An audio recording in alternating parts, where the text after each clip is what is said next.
Okay, so we've been charged with scoring this podcast.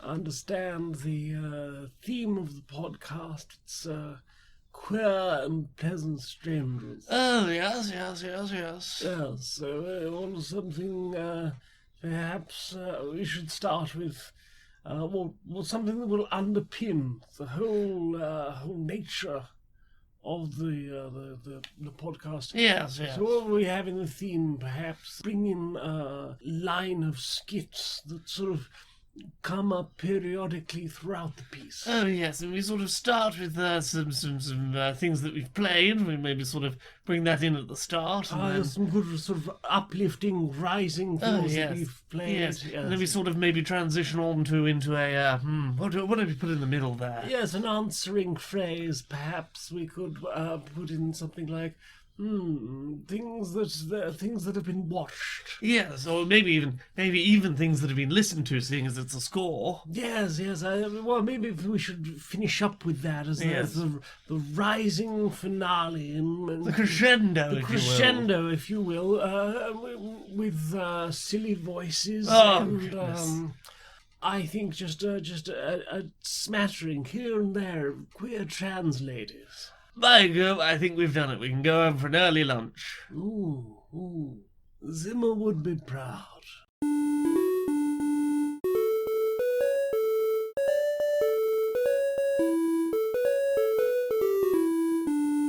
Greetings, strangers, queer and pleasant. I'm not Laura Kate Dale. And I'm not Jane Aerith Magnet. And welcome to another episode of Queer and Pleasant Strangers, that podcast where two queer trans ladies talk about things we've been up to in the week and have a chat and do some silly voices and some skits and have a bit of a catch-up. And we're recording this on Trans Day of Visibility.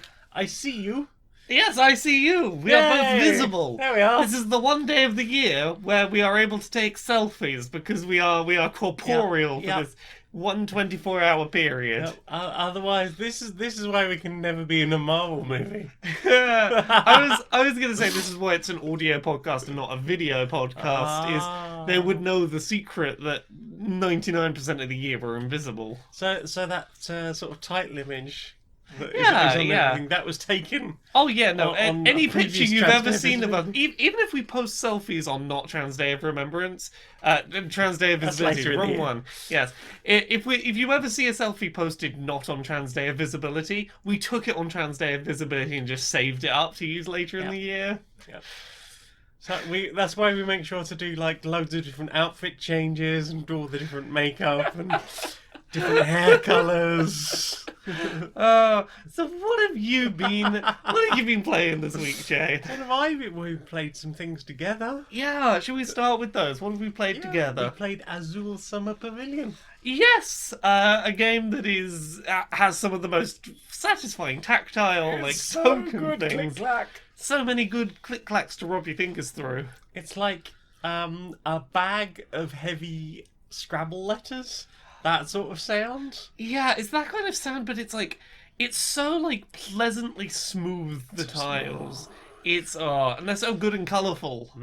Should we talk about the actual game as opposed to just how satisfying the click-clack tiles are? So the tiles are sort of diamond shape. Yeah. And the aim is to put them down on each of your personal boards. Yeah. By paying the cost. So each... obviously, you can lay 6 together to make like a flower shape. Yeah. Each of those petals cost a different amount from 1 to 6. And then basically you have like a drafting phase where you draft from these little plates. They're apparently called factories. Yeah. You pick which of the coloured tiles you want to take, and depending on where they are on the factories, and we'll get to that in a second, you can perhaps take more of them or higher value ones. But the general idea is you've got these flowers, and you get 1 point for each petal you put down on a flower, 1 point for each flower petal that's next to the petal you've just put down. You get a big bunch of points if you can completely fill in a flower. So for say, for purple, I spent 1 to get 1 on the 1, 2 tokens to get 1 on the 2, all the way up to spending 6 on the 6. You would get a big bunch of points for that. And then there's also some strategy in that all of these flowers sort of interconnect around the board. And in the gaps between them, if you can sort of surround the gaps on the board using tiles, you get bonus tiles that then helps you to accumulate more points. And yeah, it's a game about like it's a very simple rule set. It's like here's like 6 colors. They're all worth like different points if you can complete their flower, but otherwise they're worth the same points. There is a wild color that changes each round, and you can maybe carry a little bit over between rounds, but what tiles do you want to take that you think will give you the best opportunity of scoring points? Yeah, that's basically it. It's beautifully designed, it's really simple, it's very satisfying, and you can play it in like 30 to 45 minutes. It's a very quick, very rules-like game that it's super easy to get the gist of what you're doing, and it's a real quick touch. And like there's not too many things. You don't have to be thinking like a million miles ahead to do well. You just have to be going, in this moment, which set of tiles, like, if I take the blue ones off this, these ones are going to move to the middle, and that does open them up to the other player, but is that worth it? You know, it's just, which tiles will I take? Which one will that move to the communal pool? Will that offer my opponent something good that I maybe don't want to give them? And do I want to use these tiles or save them if they're going to be wild next turn? That's really all you have to think about. Yeah, it's an interesting game. Like, there is obviously the degree of randomness with how the tiles will come out of the bag and go onto the factories each round, but like there is obviously the strategy of, do I save these things or do I just stick them in the middle in the sort of free-for-all area? Also, what I will say about that randomized element is it's randomizing the pool that everyone is working from, as opposed to I as an individual am taking a random thing, now you as an individual are taking a random thing. The randomization is done in between turns, and it's like, okay, both of us have all the information available, we can make informed decisions. Yes. It's not like you are relying on pulling the right thing out of the bag. It's, okay, this is what got pulled out of the bag. Knowing that, what do I want to pick? It's a really good little game, that. It's really good. I would like to try it with other people. There's a flip side to those boards. You can play a different variant of the game, like a simpler variant. Yeah. And I think Azul, some of Pavilion, is like the second or third iteration of Azul. Yeah. But yeah, I very much enjoy this, so thanks to Shut Up and Sit Down for the recommendation on that one. I'm definitely up for playing more of that. Gotta support the local game shop, who is really having a bit of a struggle at the moment. Yeah, a little bit. They're like, hey, we're doing like deliveries, we'll just leave it on your doorstep and run away. Please buy games. Sure, I will buy games. So, what about you? What have you played? I've been playing so much Animal Crossing. I am shocked. I know, it is really hitting that itch right now of organisational sortie game. So I'm making good progress with my island. I have like 8 houses down now. A couple of them, like, I've found villagers who are going to move into them. They just haven't moved in there. They're going to move in over the next day or so. I think 10 is the maximum number of buildings you have, so I'm almost at the point where I can go like, right, where are my 10 buildings going to be? Then I can start building the rest of the island around that. I've got my shops. I got my clothing shop today, so I can get all sorts of fancy clothes. I bought a galaxy-themed hoodie in the shop today, and that was pretty cool. I've started like organising all my trees by what kind of fruit or wood they produce, so that once I've laid down my houses and my buildings, I can then sort of start spreading them back out across the island again and have them kind of neatly organised. And it's made enough space that I can start putting attractions and things down around the island. I started putting flowers down. I started putting some paths around. I expanded the size of my little bring an item, leave an item area. I moved some houses around to sort of organise the island a bit more. Gosh, I've been doing a lot in this game. Today's big exciting thing, so it was, I played the turnip stock market. I spent a lot of my money on turnips, which their price fluctuates from island to island, day to day. I bought them for about 100 bells a turnip. filled an entire room of my house with turnips. I was like, I have no room for anything but turnips. And then I saw someone whose island was like, yeah, you can make a 5 times profit on that on my island today. So I went, and I suddenly had 1.5 million bells, and I bought a second floor for my house, and Goodness. I've been putting in like metal steps to go up some slopes and put some bridges over rivers, and oh, my island's really coming together. So you don't have to pole vault over rivers I anymore. don't have to pole vault over rivers no more. I have bridges. Bridges? Yeah. Do Bridges. you also have someone with a very heavy backpack wandering around? Oh, we're getting into Death Stranding, are we? But yeah, and I don't need to take the ladder everywhere because I can now go up steps to get up slopes. Oh heck! Yeah, I've been really I'm really happy with how this island's been coming together. I've been having some really nice social streams playing this game. Yeah, I saw. I had a nice Twitch stream the other day where I just opened the gates and we're like, hey people, come visit. We did a little tour of the museum where I made up fake facts about all the animals as we went around. I've had IRL friends where we've just spent a couple of hours exploring and doing things together, which has been really nice. It's been really lovely. I'm having a very good time with Animal Crossing. It's very sweet, very Yay. wholesome. Mm-hmm. Yay! What about you? What have you been playing this week? Okay, so it's gonna sound kind of crass right now. Right. I've been playing Pandemic, the board game. I mean, yeah, we were gonna have to address this. You've been playing Pandemic. Yeah, Here's the thing.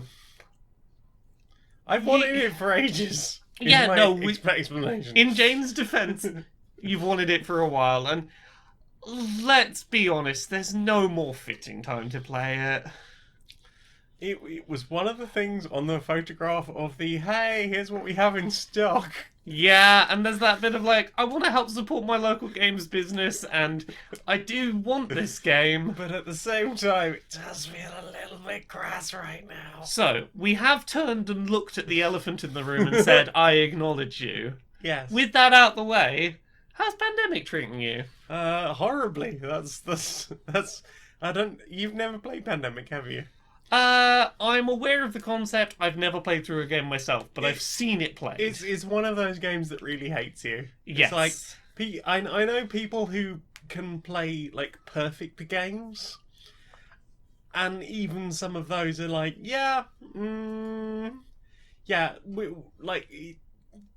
there is still a risk of we will only win 75% of our games. Yeah. It's tough. It is tough. But so basically you are a team of researchers or team of scientists going around the world trying to find cures for various diseases. You can try and eradicate them, or you can just get on and try and find cures. And those who play it well apparently play it very, very well. Yeah. People like me will play 3 games in a row and lose a different way each time. Well, I'm excited to at some point play along with you. It would be As fun to terrifying do. as it seemed watching the disease cascade from place to place, because it's well, this place got overrun, which overflows into this place next to it, which triggers that to overrun, which overflows into the next one, and oops, that whole continent's gone. It was quite funny because I was sitting there running through a test game. Yeah. And I think you were playing Animal Crossing. Yeah. And you sort of looked up and went, I was doing there's a lot of red cubes over there. I was like, yeah, I'm having some trouble in North Asia at the moment. Okay. Yeah, so and then you're explaining to me yeah, how the overrunning mechanic works a couple of turns ahead. yeah, and then two turns later it was like boom. Oh, okay, yeah, that's it. I've lost, and you were like, what? What? That was very quick. This is why you have to deal with things quickly. Yes. It looks a lot of fun. I wasn't playing with you at the time because I was very sleepy of brain. You need that good comforting Animal Crossing. Yeah, it's been one of those weeks where it's I could manage what was that first game we talked about? Azul. Azul. I could manage Azul. That was about the level of brain I had this weekend, but I was like, I don't have it in me to learn something more complicated. I just didn't. It was one of those weekends. Also, fun and satisfying click-clack. Fun, satisfying click-clack, yes. Mm-hmm. What about you? You played anything else? I have started playing through the Switch port of Saints Row 4. How's that That- sounding? So far I've only been playing it in handheld mode. I've not put it up on the telly to see how the resolution holds up there, but in handheld, which is honestly where I want to play it if I'm buying it on Switch, it looks real good. It runs a lot better than the Saints Row 3 port on Switch did. I've heard that that apparently got a lot of patches over time and it did run a lot better by the end, but I never personally stuck around long enough to see that. Yeah, for anyone who's unaware, Saints Row 4 is like an open world Grand Theft Auto style game if it took itself a lot less seriously and was a bit sort of over the top exaggerated. The plot of Saints Row 4 is you're part of a tactical SWAT team and you end up climbing a nuclear bomb and defusing it in the air after it's already been launched into the air to Aerosmith. Then you leap off of it and land in the White House and now you're the president.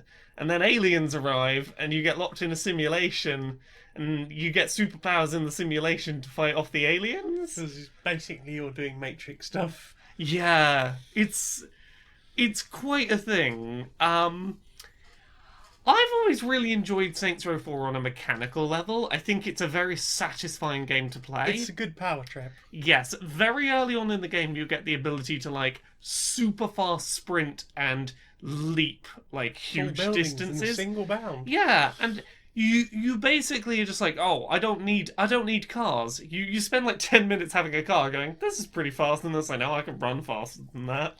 Yeah, I remember the first time I played Saints Row 4, I didn't realise there was really any music in it apart from the dubstep gun. Yeah. Because I realised I'd got most of the way through the game without ever really getting in a car past that first mission where they're like, get in a car and do it up. It's a good sign for a game when you make cars that feel good to drive and you never use them. By the time you've got run 2 and wall run and jumping, being in a car is just an inconvenience. Oh, exactly. You've got other road users in the way. If I'm leaping from building to building, I don't have to worry about anyone. Exactly. So yeah, the Switch port runs really nicely. As a default, it has a setting turned on that's, I believe it's dynamic resolution, where basically, if there's lots of effects and visual stuff going on, and it would be in danger of lowering the frame rate of the game, instead it lowers the resolution on certain assets. Typically it'll lower the resolution on stuff that's blurred in the background, for example, before it does things in the foreground. And it'll basically, where you would normally get a chug in frame rate, it'll be slightly less clear and then it'll become more clear. And honestly, I think that's a really good compromise to get this running smoothly on the Switch, in that it has meant that the game has held in handheld a really rock solid performance, even when there's lots of very flashy, sparky, explodey visual effects going on. Even with the dubstep gun firing explosions everywhere, the game isn't slowing down. I mean, that's usually my set for how is Saints Row 4 doing. Go to one of the areas where there's corruption and people's heads are doing the big thing. There's a large population there, whip out the dubstep gun with the explosive wubs. Yes. And just watch everyone dance. Yes, and it held up to that. Nice. In handheld, it holds up to that nicely. Now, if you would rather the resolution, the visual quality stay consistent, and you're less concerned about frame rate, you can swap those around and have the frame rate be the thing that can go up and down. But in my experience, that tends to be more noticeable. Yeah. If the game stutters, that's noticeable. If the resolution changes a little bit and then goes back, I'm a lot less likely to notice it. I feel like the resolution changing is going to cause you to get shot less. Yes. One thing I have been told by people on Twitter, and I haven't had a chance to test it, so don't hold me to this, is apparently the game runs nicely enough docked that you can turn off the dynamic resolution and it still holds a decent frame rate. So I'm going to give that a try at some point when I can, be bothered to put it up on the big TV, but I'm having a lot of fun. I still find it really fun to just move around in that world. I enjoy a lot of its silliness. It's a very exaggerated, kind of crass game, but it's It's good, stupid fun. It is. Have you got to the bit with the 2D side-scrolling? Yeah. I fucking love that. I The know. first time I saw it, I was like, this is amazing. It's my actual character in blocky 8-bit style. I know. love it. It's impressive how much of your character creator stuff they maintain. Yes. Yeah, it's just a fun game to play. Yeah.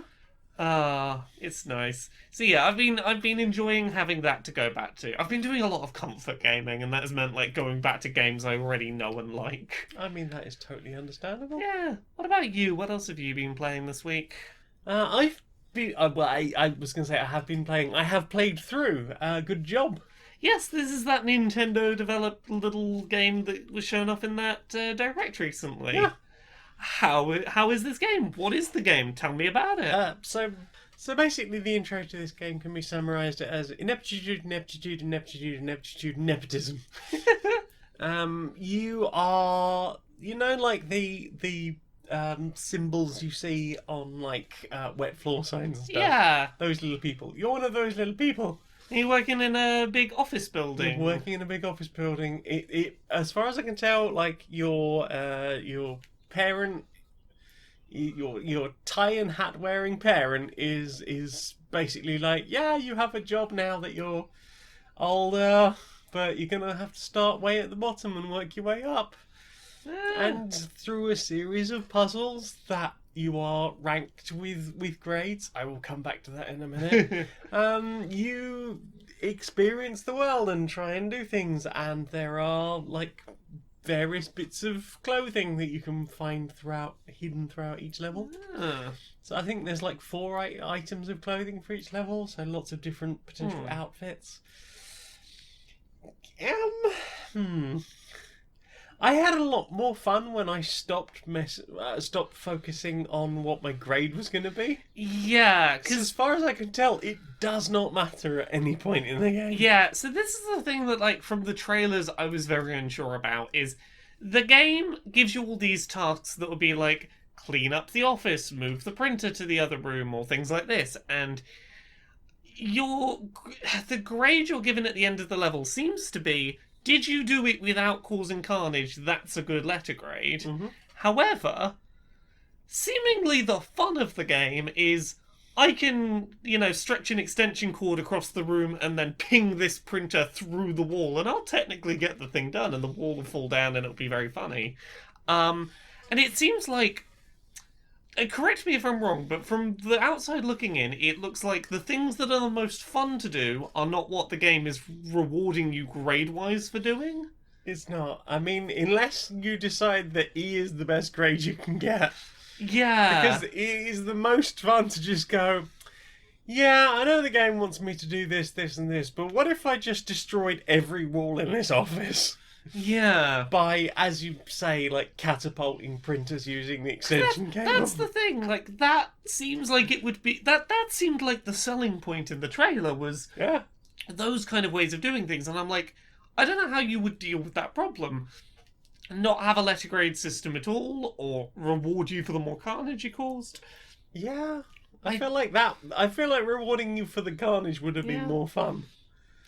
Maybe rather than going like, we've made this game, it's got all these fun mechanics in it, but if you use them... Yeah, I feel like they should reward you for, like, the number of those mechanics that you use on your way to the checkpoint. Yeah. Or something like that. Like, so at the moment it is the time it took you to do the thing, and that could still be kept in. Yeah. Actually... the amount of damage you did... Yeah. And oh god, what's the other? Oh, like the value of the damage that you've done.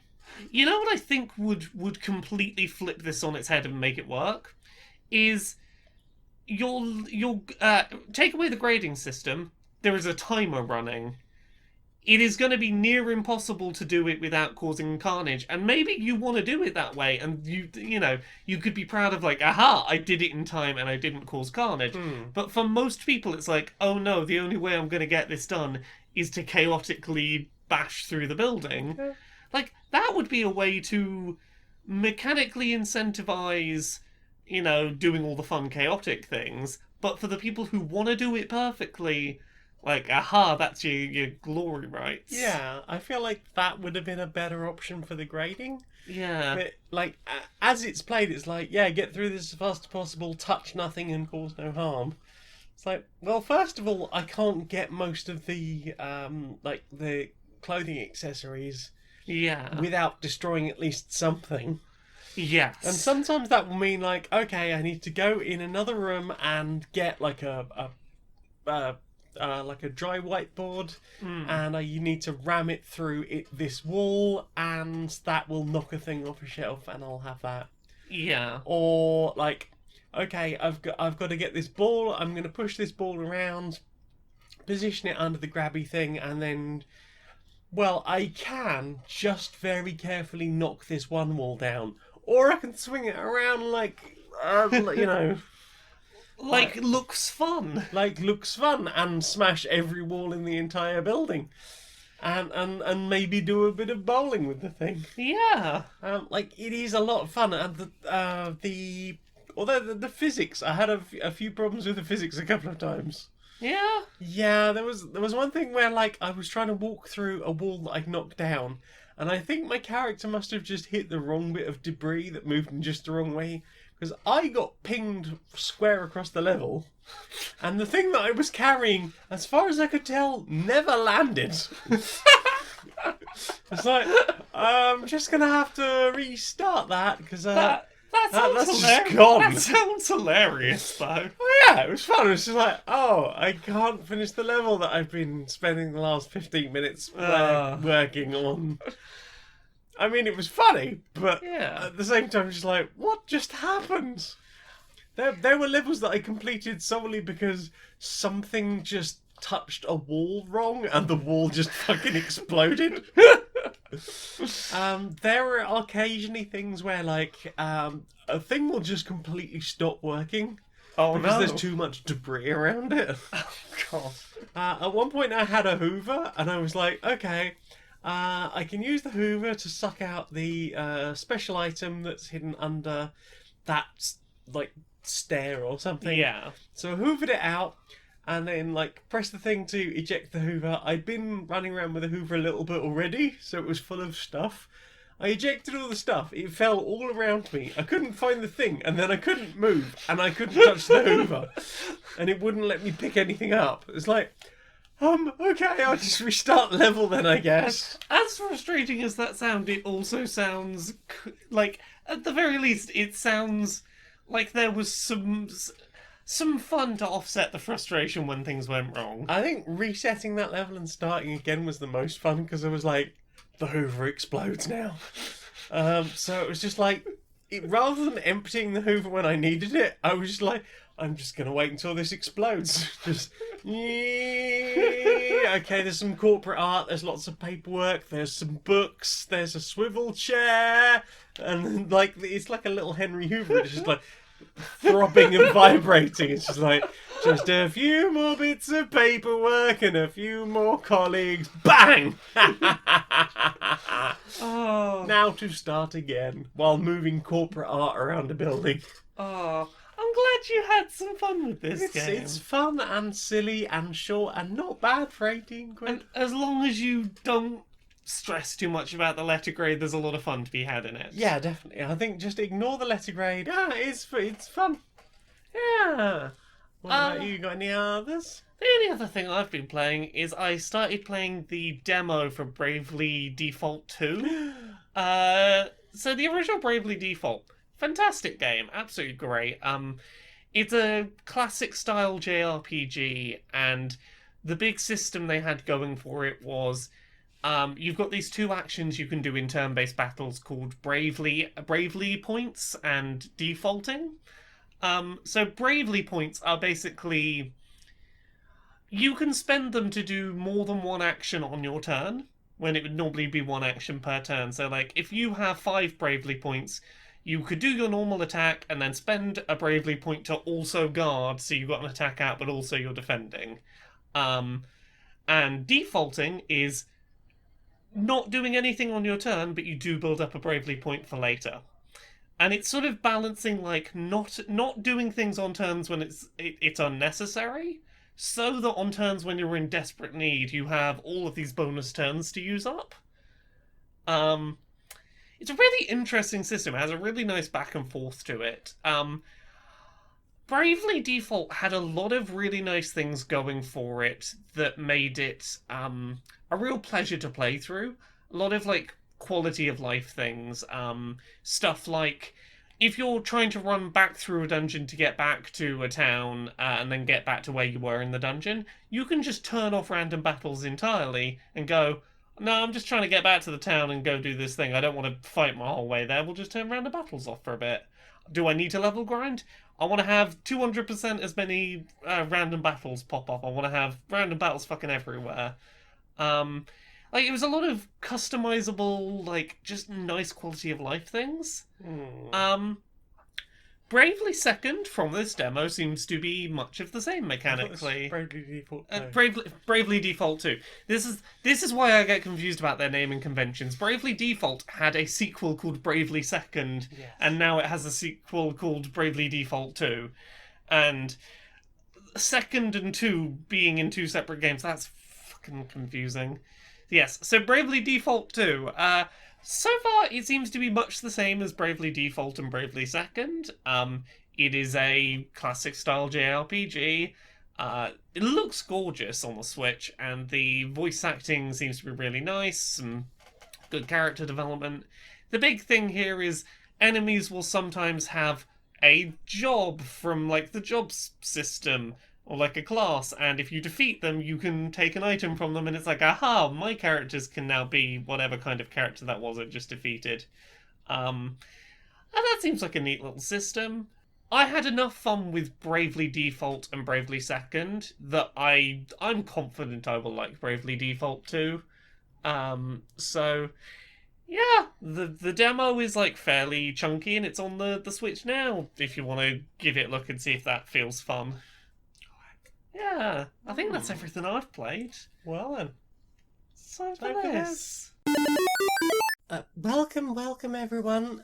Thank you. I've realised that for a lot of you this is probably a stretch. Mm-hmm. But thank you for joining us on this Discord.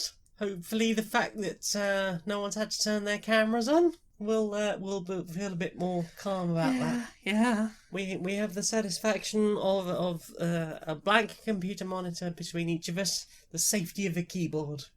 So it seems that the extroverts are not okay. Yeah, they're really having a hard time with it. It feels like the extroverts are having exactly the opposite reaction to us. Like, they're reacting the way we do when we're out in public. Yeah, they're not getting the social experience that they require. No. Our time has come. Rise of the introverts. Ooh. I propose that we take over now, while they are distracted. You're suggesting we become the dominant force. Well, by dominant force, I mean we put controls on things. We keep curfew and make sure everyone has to stay inside, like us. And we shall rule from our quiet safety bedrooms.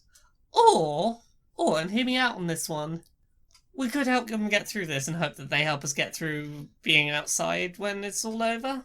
They never believed in us. I know, but we've got to show them kindness so they can show it to us. I mean, okay, yeah, it would be nice to be nice, I guess. Wouldn't it? Yeah, it would be nice. I got a bit power hungry for a minute there. I don't know what came over me. That's alright, we all get a bit extroverted every now and then. I'm in my hoodie now. Oh no, it's okay. I'm in my hoodie, it's okay. Okay. It's okay in here. I have a stuffy and my hoodie, my big hoodie, it's been on the radiator. Oh dear. Goodness, I'm having a struggle today. Oh dear, what's up, darling? Well, I've been working on a new survival tactic for this whole virus situation. Yes, well, I mean, I've just been drinking quite a lot of sherry. Well, you see, that's all well and good, but you've still got to breathe, and breathing, who knows what you're going to breathe in. Very dangerous, dear, Indeed. very dangerous. So I've been working on a new device. I think it's going to save everyone from the illness. Do tell, dear, do So tell. I'm having my mask on because, of course, it says Naturally. But that stops me drinking the alcohol. That stops me drinking the sherry. And B, sherry, as we all know, alcohol is antibacterial. Yes. So I've been soaking my face masks in sherry and just breathing in the fumes all day. Right, yes, and I suppose it's been some lovely weather, so I suppose it's heating it up and Well, yes, exactly. When I go for my one state-mandated daily exercise, I'm getting all sort of hot and bothered and really breathing the stuff in. And I thought it was effective as a liquid, but apparently as breathed in gas, it's...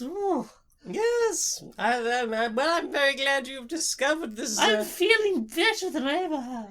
I can imagine it's a good time to be as drunk as that. Well, indeed.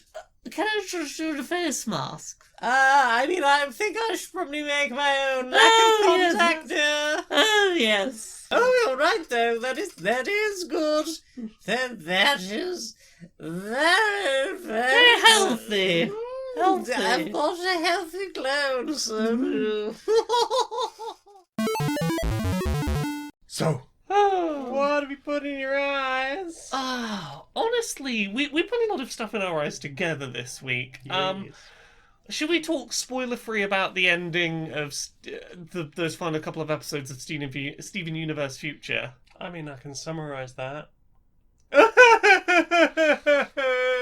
I mean, I thought it was an incredibly satisfying ending to that show. It was, but I cried a lot. Oh god, yeah, no, and I think by design, like, it's no secret that Steven Universe Future as a season was, hey, now that Steven isn't a child in the midst of, like, inter-universal war happening around him, he's got time to stop and slow down and think about everything that's happened, and a lot has happened, and he's got feelings, and he doesn't know how to deal with them very well.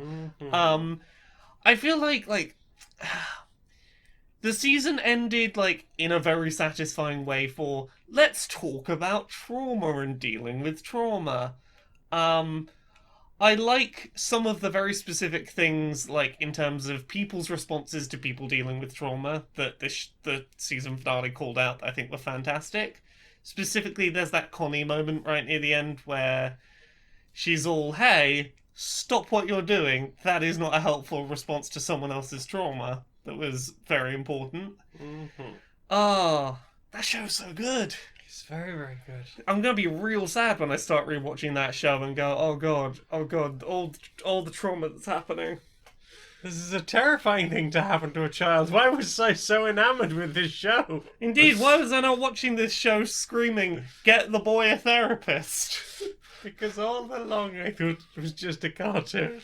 Yeah, There were no consequences. There are no consequences to putting a child on trial for war crimes. Yeah. They will process that totally fine. That'll probably be fine. Yep. They will definitely grow up well adjusted. Yeah, they'll, like, the number of times they'll nearly die. I mean, all kids have to go through that sense of existential dread, right? Yeah, I'm real proud of how well they brought this, like, how good of a conclusion they brought this show to. Like, I was a bit, like, when we had the ending of the Diamond arc and the ending of the movie, both of those I was like, okay, those are fine places to end this, and, you know, if we never got any more, I'd be like, yeah, okay, at least you didn't open any new cans of worms. This was a good ending. Mm-hmm. And I respect Rebecca Sugar's decision to be like, nah, no more of this. And any more that you might see of this is not mine and not my vision for the thing. Indeed, Rebecca Sugar's like, oh, if Cartoon Network try and milk this, it's nothing to do with me. Do not treat it as my canon for the show. It's not canon. Yeah.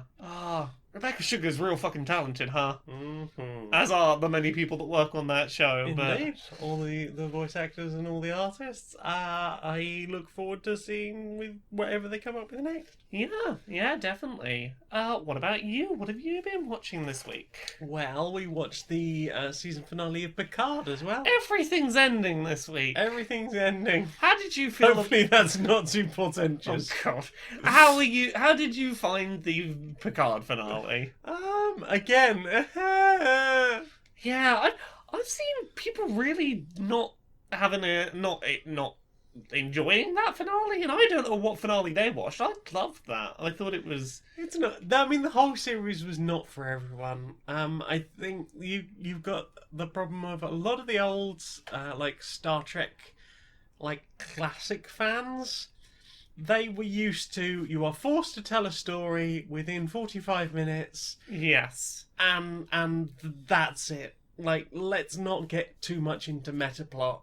Yeah. Whereas, like, Discovery and Picard both are very, like, here are long-running threads. Yes. There will be filler episodes while we get through those threads. And well, not so much in Picard, but there were a little bit in Discovery. Oh Like, yeah. but like, it's a different format, and people don't always like the. You have to pay attention to the whole series Yeah. to get everything that's going on. I liked where this series left all of its characters. I think particularly the scenes involving returning old characters Yes. toward the end of the finale were really quite moving. It was Yes. nice to see those scenes play out and to see those characters interact. And good references to classic Next Gen. Yeah, I will say it did feel a little bit queer baity. We're going Yes. to throw in this moment right at the end with zero build up to it. Yeah, the only thing I would say is, like, I know Picard's been commissioned for 2 more seasons. Oh no, there is room to grow that. So, like, they better... Oh. Yeah, but they have to make something Yes, of it. they do. Otherwise, I'm going to They- be like, no, fuck you. They do, but also, like, did they know they'd been picked up for 2 more seasons when they filmed that and decided that was going to be the ending? Because, like, that scene... anyone who ever watched The Legend of Korra will know exactly the feeling where it's like, out of nowhere, these two are holding hands and no, we're done. It's one of... there was a little bit of me where I was like, It's a bit Dumbledore's gay, it's like, isn't it? Yeah, it's like, I get that these characters, like, I can picture them together, but also you did zero groundwork to, like, set that up. You did not earn that. You didn't earn Fuck it. you. You went, oh, and then we can tack this on at the end. Because that'll be another thing we can put in the finale. I mean, the thing that makes it so weird is, like, surely we've got openly gay characters in Discovery. Yeah. Why the need for... Because these are existing characters from the canon, and to gay them is to, oh no, you ruined my childhood. Yay! Fuck you on your childhood. Woo. Yeah, I really enjoyed the Picard finale, and I'm excited for more of that show. Indeed. I don't know where you go from there, but I mean, that is a good question. yeah. I mean, I have heard rumours. I am very interested. I have heard that they want to get Whoopi Goldberg back as Guinan. Oh. And you know, from various treks, we know that she was an interesting character that didn't really get explored as much as I felt was necessary in TNG. And it would be nice to be able to explore her character in a show that's allowed to be a little more like, aha, adults are watching this. Yeah, I suppose. I suppose well, there'd always been... Yeah. I suppose there's always been, with like classic TNG, a certain PG-13. Yes, it's we have to shy away from certain things because of our daytime TV slot rating. I'm trying to remember when it was on. It was like 6 p.m. It was definitely like Prime time. Yeah, it was prime time, pre-Watershed. I liked that Picard finale. I thought it was I good. enjoyed it. Yeah. I liked all the things. I am curious about what that means to the wider world of Trek. Yeah. And like a lot of that, like the last few episodes of Picard, I've been sitting there thinking like, hey, is something happening with like Discovery related stuff? Yeah. Question mark. I mean, it would make sense. They're both concurrently running, and I could see reasons to do it. I mean, but they're set at very different times, so. Yeah, definitely. But you could find ways to get around that. Things, all sorts of things. Anyway, have you watched anything else? Yeah. So I started a new sports anime this week. Another one. Yeah, because I wrote a thing about sports anime, and I was like, I feel the need to watch other sports anime. I was complaining about the lack of good sports anime involving female casts. And I have been watching a bunch of Hanebado, which is a female-fronted badminton anime. You found a sports anime with girls in it. A sports anime with girls that has, and honestly, like if you're someone that enjoys the structure and pacing of sports anime, like say Haikyuu, this is what if gender swapped Haikyuu. It's different sport. All of the pacing and the sort of structural stuff is very similar in that it is.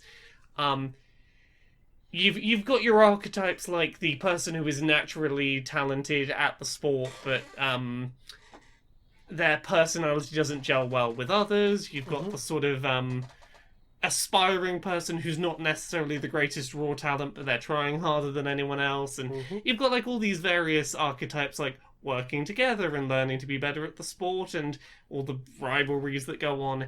It's that same structure of show, just with female leads, and it's great. I'm having it is scratching the itch I have for more Haikyuu while season 4 is still ongoing, like week by week, and I can't watch all of it yet. It's like I want more Haikyuu. Okay, I'll watch Hanebado. Okay, I want more Haikyuu. Okay, more Hanebado. Yeah, as I understand, it's a much shorter run. It's like 12 episodes, but I've been having a great time with it so far. Yeah. What about you? What else have you been watching? I watched Castle in the Sky. Oh, one of them Ghibli movies. That Ghibli movie. Tell us about that Ghibli movie. It's about a person who is like, I can't even remember how it starts, but they're like running away from pirates and then running away from the military, and then it turns out that they have this artifact that is related to some ancient civilization who lived in a castle in the sky. And the castle in the sky is real. And other things happen. It's one of those Ghibli movies where it feels like they've reused character designs. Yes. It's like the main character in a couple of shots looks like the spitting image of Kiki from Kiki's Delivery Service. Yeah. The leader of the pirates reminds me very much of other characters from random Ghibli movies. I'm thinking Spirited Away. I could be wrong. I might be misremembering that. I know what you mean. It feels like a pastiche of some of their greatest hits in terms of character design. I mean, I never know which order any of these came in, but like, yeah, I very much enjoyed it. It's a nice fantasy story. I'm pretty sure Mark Hamill voices someone in that. Mark Hamill has voiced stuff in dubs of Ghibli films before, so like Sounds probably. Right. Yeah, it's good Ghibli, good fantasy. Yeah. Beautiful backgrounds and scenery, as always. Always love a good Ghibli film. They're so pretty. I know, right? There's no one quite like them. No, and it's just the thing you need in, like, at the moment while everyone's locked up at Oh home. god, yeah. I want to see beautiful outside fantasy things with interesting and nice things happen. Sometimes horrible things, but Yeah. Not quite as bad as good. What about you? Got any others? I've just been watching like comfort viewing stuff, so like a big part of what I've had on while I've been working is other people's Let's Plays of Animal Crossing. Mm-hmm. Particularly, I've been enjoying watching some of the McElroy boys, both Griffin and separately Travis. Mhm. I've been doing little live streams of just, here's my island, let's calmly and quietly plot around. Here's my beach, have a look at my nice beach. Here's my garden I made. Oh, come have a look at my house, and here's the rooms I have. Oh, and here's my villagers. It's just very nice watching people, like, looking at the very different ways that people like to organize their virtual villages over time. Like, some people have a clear vision from day one as to where everything's gonna go. Some people like very much like pop things around and then like tidy it up later, and it's really nice watching like the different visual creative thought processes that go behind how people decide to lay their towns out. And just that's just been it's just been very wholesome, gentle stuff to have on while I work. So yeah, I've been enjoying watching some of those. What about you? What have you been watching? We watched most of season 5 of DS9. Yeah, we're really plowing through that. Choo choo. Choo choo. We're going to be out of DS9 soon. We are. See, We have proposed Battlestar as the next one. yeah.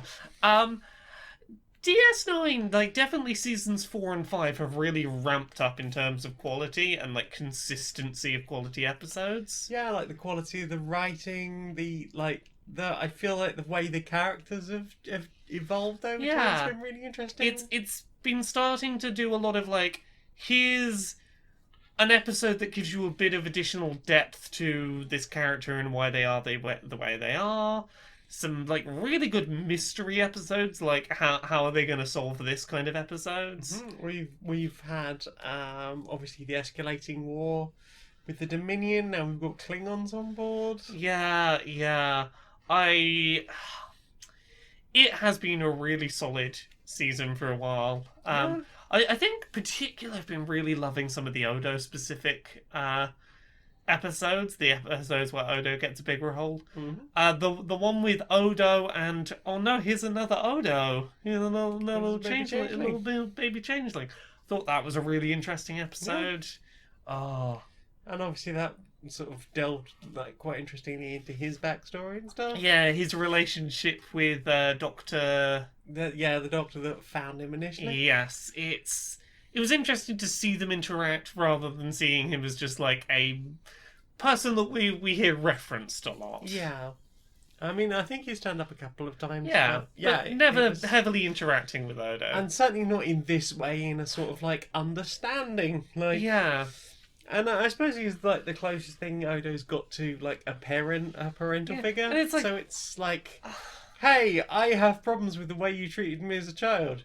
Yeah, but this is what you were like as a child. Yeah, but on the other hand, like, you were still bad to me as a child. Yeah. Doesn't undo that. No, absolutely. But I think Yeah. sometimes that is an important part of growing up. Of Yeah. like going, I did not like this thing my parent did to me, but actually certainly had results. Yeah. If definitely like some of those things could still be used, but maybe not in quite that way. Yeah, or maybe not to the extent that they were. Indeed. Like, Yeah. I think a lot of people are like, I don't want to treat my kids the way my parents treated me. And then at some point during that, they realise, well, actually, I need a little bit of the strict too. Yeah, it's a lot trying to process, like, hey, this is, like, I get why parents did X thing. Doesn't mean I agree with it or to how they did, but I get it. Yeah, I think that the understanding your parents is an important part of growth. Yeah, understanding doesn't mean you have to completely go, you did it right. Oh, no. No. You don't have to. It's not about going, you did. I'm not saying you did anything right. I'm not saying you did everything wrong. But there is an understanding of, like, okay, this is like this, and this is why sometimes this happens. Yeah. Yeah, That was a good episode, that one. it was a good episode. Yeah. Yeah. Have you got any others? The only other thing I've been watching is I've been rewatching that My Chemical Romance reunion show, mainly because I'm sat here like any day now they're going to cancel the UK shows, and I'm trying to soften the blow by getting some MCR video into me face before I'm like, they're going to cancel it. I can see it coming. Yeah. Considering like the Pokemon Championships in August just got cancelled, I'm like, oh, yeah, we're starting to see the first, like, August event cancellations happening. Yeah. Yeah, I've got a hospital appointment, and they were like, we're looking to get people to reschedule for starting in May. I was like, are we still going to be... We're going to be back from May, are we? Are we going to... You're being optimistic, friends. Feels a bit optimistic. Yeah, so, like, this June concert, I'm like, I'm not convinced. I'm sorry. That's okay. Well, I've been comfort viewing the most recent show just to bask in it. Maybe they'll do like a home show. I suspect not. I think it'll be like Japan and New Zealand, where it's like the show's being postponed until we don't know when. Yeah. Yeah. Yeah, well, You waited a decade. You can wait a little longer. Yeah, but also I waited a decade. I Don't know. make me wait longer. I know. Have you been watching anything else? I think that's it, really. I think that's it for me as well. Well then, time for this. Hello, we've got a new sponsor. Who's our new sponsor? Well, at this time when we are all socially distillating, at this time when we're socially distilling, I'm about 90% proof at this point. Now that we're currently socially isolating and distancing. Yes. And isopropyl alcohol. Yes, physically distancing our social interactions. Yes, but we want to keep the social interactions up. Yes. So, what we need is greetings. Yes, but we can't shake hands, though. No, We can't high five. No. Those are hand touches. Exactly. So, the best thing to do right now is head on over to the No Contact Handshake Emporium. Yeah? Head on over there right now. That's nocontacthandshakeemporium.lol.net. Enter the code 111. 111. That's a good memorable code. It's a very good memorable code. I don't think I will forget it immediately. So whatever the code was, and you can get 50% off, say for example, jazz hands, clapping, an air shake, finger guns. Oh, finger guns is a particular favourite. Spirit fingers. Oh, spirit fingers. Oh, wow. Just wiggling your nose. Yeah. Yeah. Just doing a big smile. A big Similar smile. direction. Respectful bowing from a distance. Blowing a raspberry. Oh no, that could, you're gonna be making fluids come out your mouth there. With Tiny the droplets. mask on. Oh, with the mask on, you can raspberry what you like. Yeah. Raspberry into your mask. Indeed. Assuming there's not too much dribble. Well, that's the hope. You got to make it just a. It's gonna be a very dry raspberry. Not a wet one. Not a wet one. But yeah, so that is the No Contact Handshake Emporium.lol.net, and enter the code 111. 111. 111. Inside the boardroom of Electronic Actor Softworks. Hi. Yeah, so, this virus thing's still going on, huh?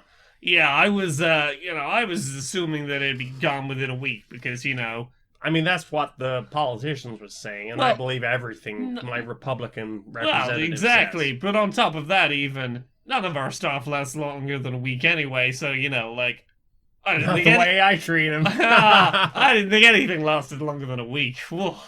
Yeah, that's a whole thing we're working on. The problem is, I'm concerned that the productivity isn't what it could be. Yeah, yeah. Yeah, I mean, I feel like without me standing over them, looming, flogging them, glaring, uh, organizing lots of very important meetings where I shout at people, I feel like without that, the productivity is just gonna keep on sinking. Yeah. So you're not a fan of this whole home working nonsense. No, I don't approve because it means that while they're not on my watchful eye, they could be doing anything. I mean, especially the easily distracted ones. Yeah. What So they what? need is me to keep flogging Yeah. them. So what do you propose? Because we're not allowed to bring them back because they will arrest us, and I don't want to go to jail again. Well, I mean, we were only you were there a week. Yeah. Nothing lasts longer than a week, especially not Exactly. for people with a lot of money. So, Yeah. I have been contacting various representatives, and I have arranged for all of our staff to be deemed key workers. Yeah. Because at this time, everyone has turned to the entertainment industry to stop Yeah, themselves. yeah.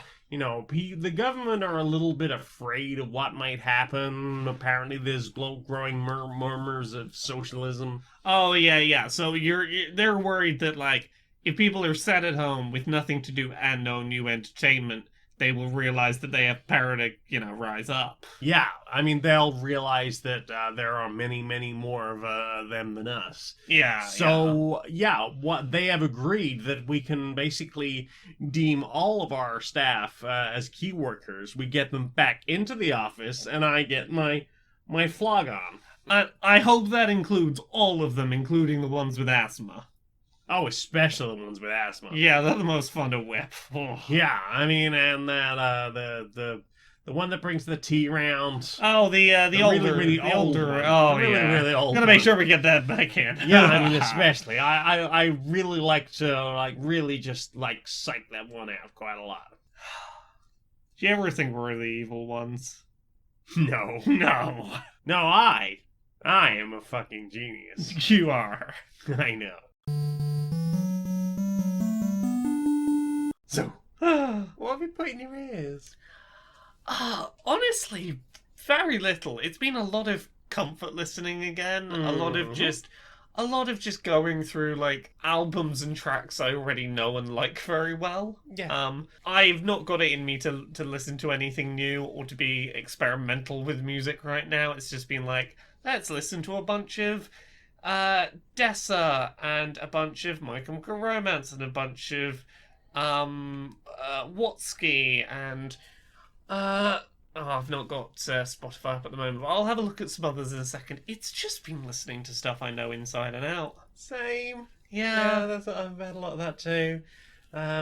Some classic disco stuff, some fake disco, bit of Father Funk, bit of ABBA.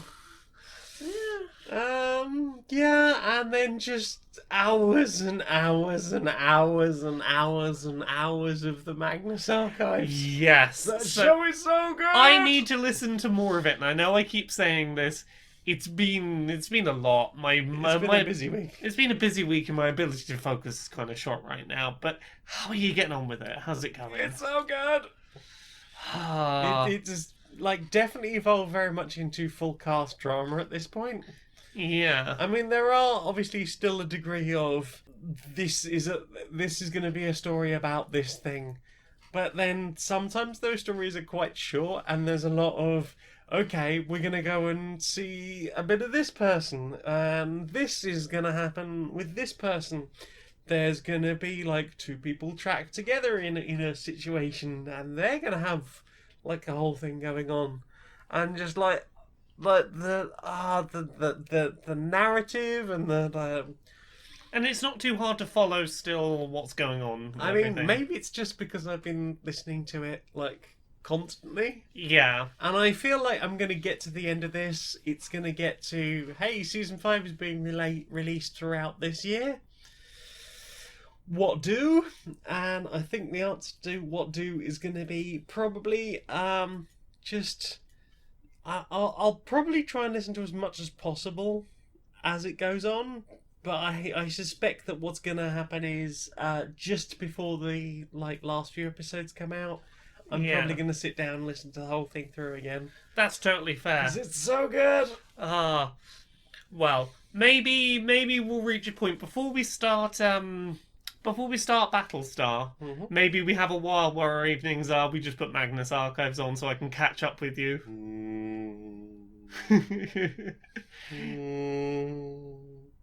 Do I take this as an approving sound? Yeah. Yeah, I really don't have much else to add to the listen this week. I've just been tired and Aw. it's been a lot of I'm just gonna put on one song that I know that I like and just listen to that song for 4 hours in a row. Because Sometimes that's what you need. yeah, that's very much what I need at the moment. It's everything's a lot right now. Yeah. Yeah. Well, listen to some Bellic Boom as well. Oh, nice. Nice. Bit of trancey pirate music. Nice. Nice. In that case, is that everything we've listened I to? think that's everything. Well then, time for this.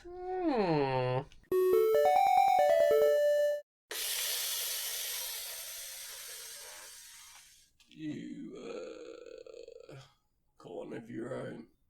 Yeah, brought me home. Yeah.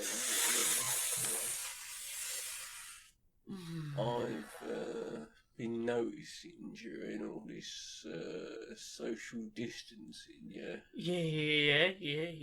I've been spending a lot more time just keeping an eye out the window, Yeah. Because obviously I can't go and do my own investigation into the seedy underbellies of the world. Yeah. So what it is, I've worked out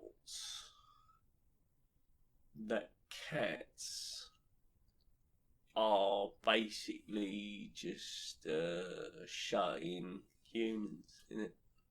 Yeah. You ever notice how cats, they just stare out the window?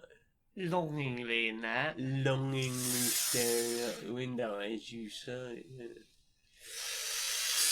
So what it is, they're looking out the window. I find myself indeed looking out the window. Sometimes the cat will sit with me and look out the window. Sometimes on my shoulder, sometimes on my lap. Yeah. And they're both you and your cat is longing for a world that is out of your reach. Exactly, a world that is outside of our reach. And if only we could get out there. also, you know what that explains? Yeah. It explains why the cats sometimes go out and then about 10 minutes later won't come back in. Well, yeah. They've been going out for their daily state mandated walk, innit? Well, yeah, and then obviously they're standing by the doorway, and they're I've seen, plenty of humans during my one state mandated walk per day that, there are people just, leaning out of their windows or standing in their doorways, just I don't want to be in, don't want to be out.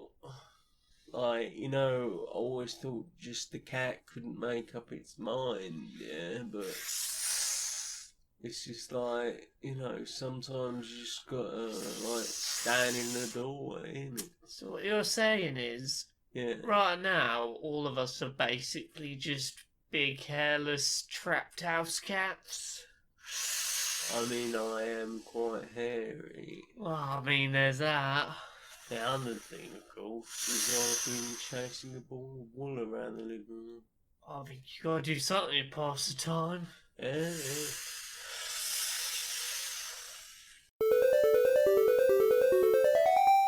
So, you're a user, yeah?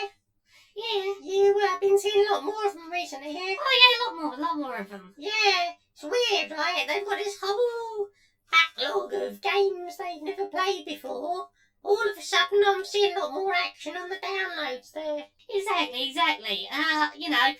Nice sunny day outside. I assume maybe you'll go for a walk or something, but no, we're staying in. Yeah, barely left the house. Yeah, I mean, up until about 2 weeks ago, I was 95% unplayed games. Pick me up in a Steam sale. Yeah. Or, some promotion with some bundle thing. But no, not now. Like, heading into the 80%. A lot of games being played. You mean the 80% played? Yeah, I think I'm heading up there. Heading up to the good numbers. Oh, goodness. And this is definitely just because they fondly respected how good we are, and it's nothing to do with any other factors. No, it's definitely us. They have realised that Steam is the platform that they want to finally properly engage with. No more outdoors. Oh, no. No, they're very much more into us now. They realise that indoors is good. Yeah, perhaps there'll be another Steam sale. Questions, Sam. Some questions. Ask the questions. Hi, Drub asks. Hi, Drub. Hi, Job. Have you seen this finale of Steven Universe? And if so, what are your opinions? I think we've covered that. I think already. we've covered that. Maybe at some point we'll do a spoilery discussion of it. Maybe not this week. No. We're doing a sleepies this week. Yeah. Future Fishy asks, any hot tips for working from home? RIP my dissertation. The main thing I would suggest is treat it to a certain degree like you're working somewhere outside of the house. Like, make the effort to put clothes on and, have your routine that you would have, and try and create a space where it's like, this is where I work and this isn't social space. And yeah, and if you don't have the space to keep that permanently, try and have it sort of as, I bring this out, I set this up, this is my office for the day, and then put it away at the end of the day. That's it. It's, you have the thing that you take out, and while this is, like, even if it's just like, while this book is on the table with me, like, this is work time, this is work mode, I don't get distracted by fun things I could be doing around the room, then I put it away when I'm done, and I don't feel an obligation to continue. Yeah, I have to say, it's not been good for my ADHD. No, I can imagine so. It's like, okay, well, there's like, because especially since my desk is like, hey, this is the desk that I usually just pile stuff on, because I haven't had a working computer here for about 3-4 years. So, what am I gonna do? Oh yeah, I've got fidget spinners, I've got various cube twisty puzzles, I've got this and that and the other, I've got paperwork I could be filing. It's like, no, focus on what you're supposed to be doing, for the love of cheese. Yeah, it's a surprisingly hard thing to practice, but like, I was talking with someone the other day who has only recently started working from home, and they were talking about the fact that, like, they hadn't been putting makeup on, which is the thing they normally do before going to work, and were feeling very strange while working, and they were like, is it weird that I went and put makeup on just to sit at home by myself alone and work? It's like, no, sometimes you have to do those steps to go, I feel like I've done the rituals I do that get me into, like, I'm at work, this is work me. And, like, sometimes just respect the fact that it might not make sense, but you might just need to do those things. Yeah. Also, I mean, I tend to wear makeup for myself anyway. Yeah, but I'm not saying for you specifically. No, I mean, like, I think it is important to be remembering to do that sort of self-care that you would do for yourself outside. It's like, it may be fun the first couple of days to go, I'm gonna stay naked in my bed with my laptop on my lap. Won't this be fun and comfy? And then it's like, no, that's not gonna be good for you. No, I cannot unwind when I go to bed now. Yes. It's like this has become the workplace. Yeah. I'm not touching base with my fucking pillows. Yeah. Larry Ellingenby. Hi. Hi, Larry. You can hear us on Human Tolerant News again soon. Says, I don't have a question for you all, per se, but I do have some questions you can ask each other. Okay. What's something I say a lot? The first thing that comes to mind... No, the first thing that comes it's not that. No, Okay. no. I was going to say, the first thing that comes to mind when I think of something that you say a lot is when I say, like, oh, I'll see you shortly, and you respond with, Not shortly. my name's not shortly. That's the first thing that my brain could find that it's like, that's the thing that you say I a really lot. thought you were going to say more of this. Oh, more of, I was real tempted, but like, you know. What's the second thing she says a lot? Because that will still be a sub-subject, yes. For you, I think it'd be... The one I really think about a lot is Me Too, but about you. Yeah. It's really sweet. Yeah, the context for that is occasionally you will do a very lengthy spiel of, you know, I love this about you, and this about you, and this, and this, and this, and I go, me too, but about you. So it's the, like, aha, the reverse card. I love you. I love you too. What's your favourite thing to... What's my favourite thing to eat? You very much enjoy for breakfast chocolatey porridge. I feel like chocolatey porridge is going to be fairly high on that list. No, No. is this out of necessity, not out of enjoyment? Oats are cheap. Okay, that's fair. And My get- apologies that I misinterpreted you as enjoying chocolatey oats. I mean, I try to make them as enjoyable as possible by adding chocolate, but yeah. Well. Curry. Well, I mean, yeah, okay, yeah, curry. For you, anything with ketchup on it. I mean, yeah. Ketchup sandwich. I mean, ketchup sandwich is a staple. I wouldn't necessarily say it's my favourite. It is the staple. It is quick and easy, and Noodles with ketchup in. I mean, that's pretty good. What do I do when I'm not with you? Sit and play board games or video games or watch telly. You do media consumption-y things. You do a lot of listening to the Magnus archives when I'm not around. I do. Urgh. Yeah, it's that and masturbating. I mean, yeah. What do you do when I'm not there? Get on with work. I mean, honestly, that's the answer. It's like, oh, there's no Jane around. I guess I'm just gonna work like 26 hours a day. Board asks, if you were a villager in Animal Crossing, what would your nickname for the player be? Oh, well, assuming you're the player, Okay, Kitty Bun. Kitty Bun. So, I don't know, is this a thing that the It's a villagers thing. do? The villagers will do this thing where they'll like say whatever sentence they're actually trying to say, and then they'll just throw in a nickname for you at the end of the sentence. So they might be like, "Oh yeah, there was a beautiful, beautiful meteor shower out last night, wasn't there, Nutty?" Okay. They'll nickname you something and just throw it in at the end of sentences. Okay, I'm going with Bluetiful. Oh. Zoe Monroe asks, do you all have anything different / special planned for March 31st, or is it just another day for you both? It's Trans Day of Visibility. We're being as visible at home as we're allowed to be. Well, this is it. I did a selfie and was like, hey, I'm very happy being me and being out. Also, buy my book.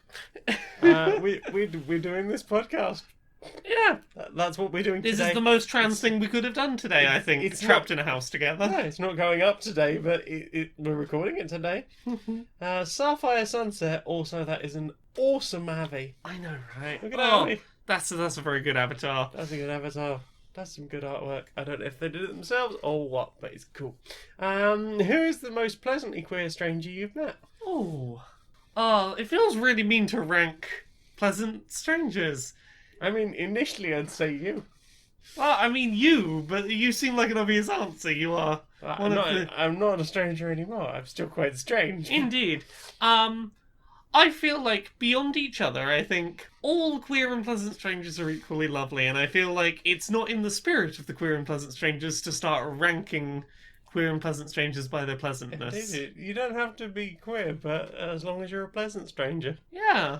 Dungeon Kitty asks, I'm stuck in quarantine. How to not go stir crazy, since I can't go to the woods. If able, like, open a window or step outside your front door or just do something to get some fresh air. Just breaths of fresh air really help. Do some exercise. That is important. Yeah. Try and get some movement on. Try and communicate with friends and people that mean a lot to you remotely, if possible. Try and find activities you can do over the computer together. Yeah, at the moment there's a lot of people forming like online gaming groups. Yeah. Tabletop Simulator is really good for that. There's people who are doing like live streams of gigs. Yeah. Virtual parties. I had some lovely time today hanging out in Animal Crossing over Discord with a friend. You know, just find ways to communicate with people outside of your house. Yes. You know, to feel that sense of like, I'm still connected to the wider world. Yeah, I think that's very important right now. Becky Toohill, another queer and pleasant stranger. Hi, love you. What do you think will be the meh result of the pandemic? I.e., like 9/11's lasting consequence was taking off shoes in airports. I mean, it's a disease rather than a terrorist threat, so I would like to hope that, perhaps the government will have a contingency plan for these things. That's a lot to hope. People sneezing into their elbows. You're going to see a lot more people sneezing into their doing the Dracula sneeze. I think if you're going to do the Dracula sneeze, you really have to throw the other arm up. If you're not making it a dab, it's... Yeah, I feel like that's going to be the lasting thing from it, and it's just going to be people sneeze into their elbows now. Yeah, I think that there's going to be a degree of that. I think for me personally, the difficulty is going to be going back to, it's not okay to walk across the street as soon as you see someone coming in the opposite direction. Yeah, that's going to be rough. I like that. Big fan of that. Yeah. And I go out of my one state permitted exercise per day. It's like, I like that as I can see someone, it's like, okay, you're about 100 yards away from me, I'm crossing the road. I don't want to be in any kind of interaction distance to you at all. Indeed. And the other thing I like is just how quiet it is on the roads at the moment. It's like, okay, there's someone walking, on both sides of the road, people are walking in the same direction. How rude for a start. I will now walk in the middle of the road without being fear of being hit by cars in order to social distance from both of you. My optimistic pie in the sky thing I would like to see is right-wing people suddenly realising that universal healthcare and universal basic income and a properly funded NHS, etc., are important. Yeah, these aren't mere things, but I like to hope that like big social change will happen as a result of this. Like people going, actually, we do need a properly funded healthcare system. I don't want this to drag on for like a year and a half, because a lot of people would die. But also, if it did happen, that might be the best chance we ever get at social change and reform. Yeah, like, can we have properly funded hospitals? Can we keep homeless people housed? Yeah, can we keep homeless people housed? Can we keep it so that, like, the payments that have been going for, like, hey, to keep people going during coronavirus are more than the payments, the benefit payments given to people who are on unemployment. Can we raise unemployment benefits to match what you've now decided is, like, the minimum livable standard? Yep. And can we make sure that extends to all self-employed people? Because I know people that does not apply to. Yep. I am looking at puppy games. Yeah. And, like, can we recognise that people who work in supermarkets are essential workers? They keep society functioning. Can we pay them better than we're paying them now? Pay them, above minimum wage. Pay them a proper living wage. Pay them, give them some benefits. Yes. Because without them, society crumbles. Mm-hmm. If they are important enough that we tell them to go to work day in, day out during a lockdown quarantine, they're important enough to get paid properly. Yes, they are. So that. Those things. Yeah. I mean, mayor if you're a Tory, I guess. Yeah.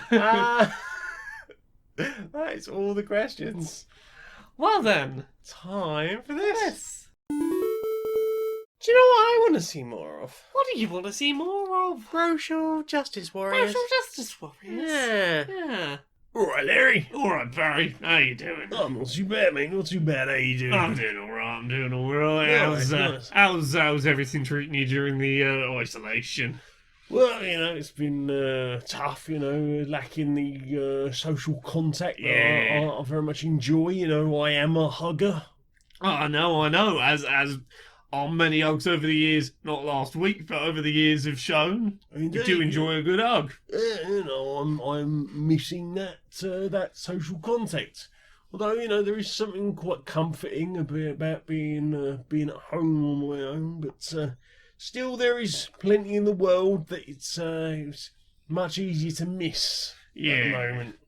Yeah, I had one thing this week that was bothering me a little bit happening in the week. Yeah, so there was this whole thing going round here in the UK where they were going, everyone open your windows and your doors at 7 o'clock or whatever it is and do a clap for the NHS. Everyone's working very hard looking after people. Yeah. Clap for the doctors and nurses. Yeah, clap at 8. Yeah, and the thing that bothered me about it is it's come in the midst of, like, a lot of those people who were clapping for the NHS probably voted for the Tories. Yeah, there is a degree of that, and then of course they had old Bojo out doing a clap as well, like someone who has systematically gone through and helped with the underfunding and the undermining and the selling off and exactly. And you look at all this and you go like, people, don't forget, if you love the NHS this much and you see how vital a resource they are right now, don't forget that right-wing parties are constantly trying to just shovel money away from healthcare services. Yeah, they, and, not only that, but they would have very much let people keep going on about their daily lives, which would have put the NHS under even more strain. Yeah. And then, no doubt, they probably would have turned round and said, see how it fails. A clear sign that socialism is working. Well, it's like, if you look at America, for example, like, American politicians right now, the right-wing ones, are getting a lot of praise for, like, hey, let's make sure there is money available for people who are out of work. Let's make sure that you're not going to get bankrupt if you get this particular illness and have to go to hospital. And they're getting praise for these ideas. It's like, left-wing politicians have been saying these things, for ages when they weren't emergency situations. Just maybe we work towards a world where this is a thing. Yeah, absolutely. It's funny how we've gone from there isn't the money for supporting these vital services to... there isn't a magical money tree. Well, it turns out there is a magical money tree, and it printed out 2 $1 trillion coins for some reason. Very, very important, those $1 trillion coins. Yeah, but that's the thing, is it's like, every time that a politician ever tells you there just isn't the money to do blank, there is. When there's an emergency, they find the money. They make a $2 trillion appear out of nowhere to pay for it. Yeah. They just make magic money. Yeah. Money is an illusion. Well, yeah, the economy is entirely an illusion. It is a falsehood, and it is just a matter of what people believe in, really. Yeah. Well, you got your pillow, mate? Yeah, I got the pillow. We'll Right. hug each other's Ready? pillows, yeah. Hug. Yeah. Skype and a pillow hug. Yeah. I mean, it's the closest we can get at the moment, Yeah. right? Yeah. So, well, hopefully soon. Yeah. Good, haven't we? Yeah. Good virtual hug. Yeah. Well, I'm gonna go. I'm gonna leave the call. I'm gonna go pop the kettle on. Yeah, same. We'll have a cup of tea. Yeah. Nice. So, Laura, Me? where can we find you on the internet, darling? You can find me at Laura K Buzz in all the places. Laura K Buzz on Twitter, Twitch, YouTube, Patreon. That's the one that pays the bills. You can find all of my content at laurakbuzz.com, be it written articles, freelance features, videos, podcasts. Most recently, I posted some freelance features I did for Polygon that are up there. Other than that, I've got books. There's Uncomfortable Labels. It's about being gay and trans and on the autism spectrum, and it is available where books are sold, or as an audiobook on laurakbuzzstore.com. There's also Things I Learned from Maria's Butt, which the Unbound window for that is closed. I believe that your chance to get your name in the back of the book is gone, but it's going to be out in stores in like October, so keep an eye out for that and pre-order it at other places when it pops up there too. Other than that, I'm on a bunch of podcasts. There is Pixel Squirt, where I review video game pornography with Mari and Stacey from Geek Remix. There is Dice Funk, which is a Dungeons and Dragons podcast where we deal with various social issues, such as the taking down capitalism and gentrification and colonialization, and like we deal with lots of big topics, but in D&D. Every season's a self-contained story. I'm in seasons 3, 4, 5, season 6, which just finished up, and I'm very proud of how that went. Season 7, which is about to start, and some one-shots that are probably going to happen in between season 6 and 7, one of which might have Jane on it, I think. Me. Yeah, I think that's the plan. Me. You, That would be awesome. what do you do on the internet? I'm Maniac Janiac on Twitter and YouTube. I'm Janiac on Twitch, where I stream on Tuesdays and Thursdays. I am also janiac.redbubble.com if you want to get one of my Wealth Inequality Solutions t-shirts or a Spookake shirt. Oh, they're both good shirts. They are both good shirts, and you too can get one for yourself. I am Stoned Monkey Radio on Patreon. That's the one that pays my bills for as little as $1 a month. You can be the bedrock foundation of helping me do a support. I super appreciate that. I am hoping to get more creative things. The window for the exclusivity on my text adventure that I made ends tomorrow at time of recording. So by the time you hear this, you will be able to get my text adventure if you want. I will put a link in the show notes. I will try and remember to put a link in the show notes. If not, hit me up on Twitter and I will send you a linky. I think that's everything. No, patreon.com stonemonkeyradio and soundcloud.com/JNearestMagnet, where you might be listening to this now. I think that's everything. I think so. It's probably not everything, but heck it. Let's go. Laura, will you sing us out? Until next time, be a stranger. I will.